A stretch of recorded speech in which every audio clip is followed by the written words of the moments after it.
Hey, I'm Sapphire. Want to hear something scary? My lucky boy. The following is based on a story submitted by Jason, told from the point of view of his mother. I always thought my son Jason was lucky. You know, he actually wasn't breathing when I gave birth to him, but after being what the doctor claimed legally dead for almost 5 minutes, he made a miraculous recovery. And ever since then, he's narrowly escaped death countless times. When he was still pretty little, he would choke on his food fairly easily, so I'd always have to watch him closely. There were times when he'd slip out from his high chair despite being securely strapped in. And all those times, I was right there to break his fall. I used to joke that Jason had a death wish. I began to really worry about him when he turned about 5. One night, he came running into my room, crying hysterically. "The lady is trying to get me!" "Oh, JC, it's okay. You were probably just having a bad dream, that's all." And it went on like this for the rest of the week. He refused to sleep alone in his room. Eventually, he also became afraid during the day. I would catch him muttering to himself, "Please go away." "Who are you talking to, JC?" "The lady. She won't leave me alone." Having nightmares was pretty common for a kid his age, and so was having imaginary friends. But I was starting to really worry about his mental health. He was losing sleep, he wouldn't eat. I could just feel him slowly falling apart. So I took him to a child psychiatrist. I watched from afar as Jason told the doctor about the woman who was tormenting him day and night. The doctor handed him some crayons and paper and told him to draw what the woman looked like. When Jason was done, he handed the paper to the doctor, who was visibly startled. He gestured for me to come outside the room with him to talk. "I think there's a chance your child might be suffering from schizophrenia," he said. My heart dropped. "I'd like to do some more tests with him if that's all right with you." "So you think everything he's been talking about is just a hallucination?" The doctor handed me the paper with Jason's drawing.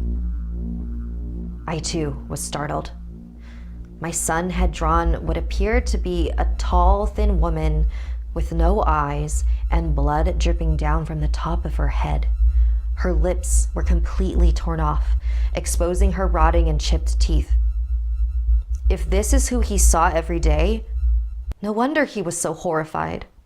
Later that day, I called my sister. We didn't live in the same state, but we were really close and always kept in touch with each other. I was updating her on Jason, about his freaky drawing, and what the doctor said. My sister was quiet for a moment. "Sis, I know you don't really believe in this stuff," my sister said very carefully. "But how open are you to finding a more non-medical evaluation?" What the hell did that mean?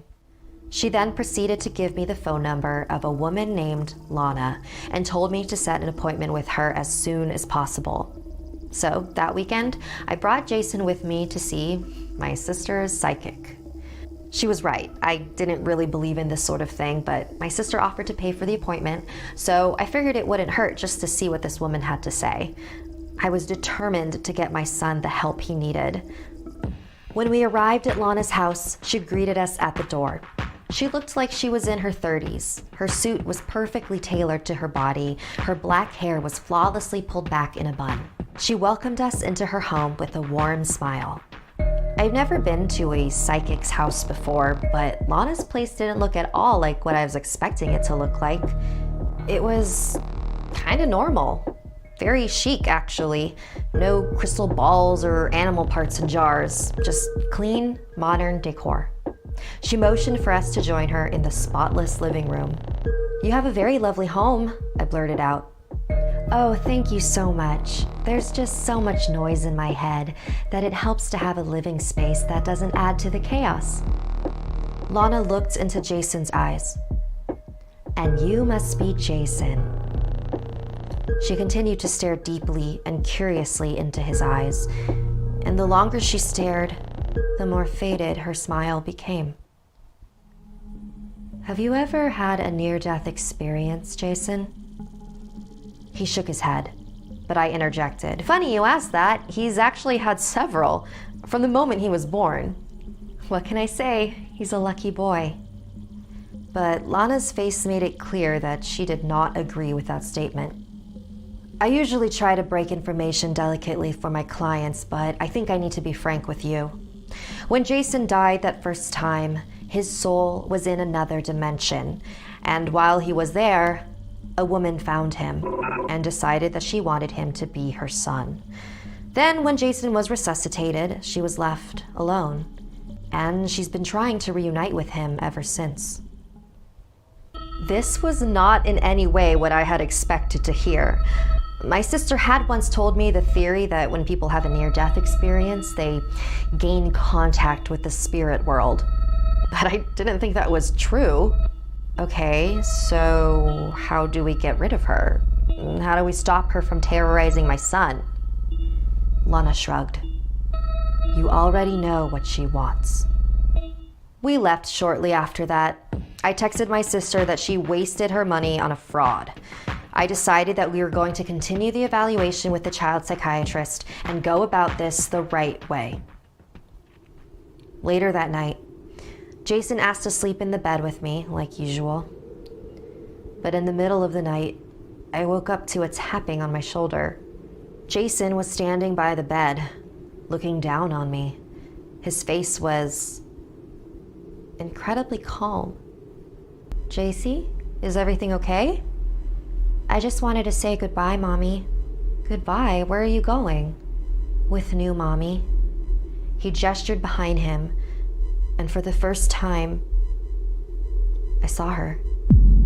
The woman in his drawing. Don't worry, Mommy.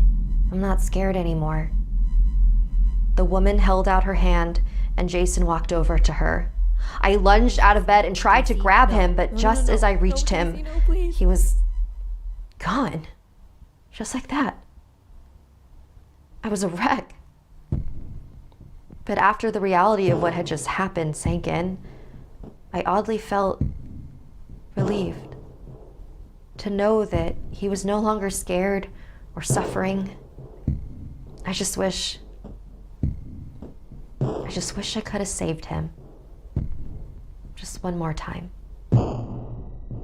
If you'd like to submit a story, send me an email at somethingscary@snarled.com.